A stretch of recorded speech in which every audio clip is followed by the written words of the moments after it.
கள்ளக்குறிச்சி மாவட்டத்தில் பெய்து வரும் தொடர் மழை காரணமாக ஈரூர் கிராமத்தில் உள்ள தரைப்பாலம் நீரில் மூழ்கியுள்ளது. இந்த பாலத்தை மிகவும் ஆபத்தான முறையில் வாகன ஓட்டிகள் கடந்து செல்கின்றனர். இது தொடர்பாக எமது செய்தியாளர் சுரேஷ் சந்திரகாந்த் வழங்கிடும் தகவல்களை கேட்கலாம். வணக்கம் சுரேஷ் சந்திரகாந்த், விவரங்களை சொல்லுங்க. வணக்கம் ஆனந்தி. கள்ளக்குறிச்சி மாவட்டத்தில் கடந்த சில தினங்களாக தொடர்ந்து கனமழை பெய்து வருகிறது. இந்நிலையில் கள்ளக்குறிச்சி, உளுந்தூர்பேட்டை உள்ளிட்ட பல்வேறு பகுதிகளில் கனமழை பெய்து வருகிறது. இந்த கனமழையினால் இந்நிலையில் சின்னசேலம் அருகே உள்ள ஈரூர் கிராமத்தில் இருந்து மாங்குளம் வழியாக செல்லும் சாலையில் உள்ள தரைப்பாலம் நீரில் மூழ்கியது. இதனால் அவ்வழியாக செல்லும் போக்குவரத்து பாதிக்கப்பட்டது.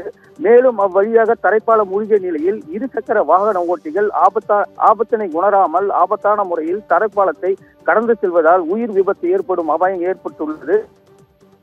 தொடர்ந்து கனமழை பெய்தால் தரைப்பாலம் முழுகுவதால் போக்குவரத்து பாதிப்பு ஏற்படுவதால் அப்பகுதி மக்கள் உடனடியாக உயர்மட்ட பாலம் கட்டித்தர வேண்டும் என அப்பகுதி மக்கள் கோரிக்கை வைக்கின்றனர். ஆனந்தி.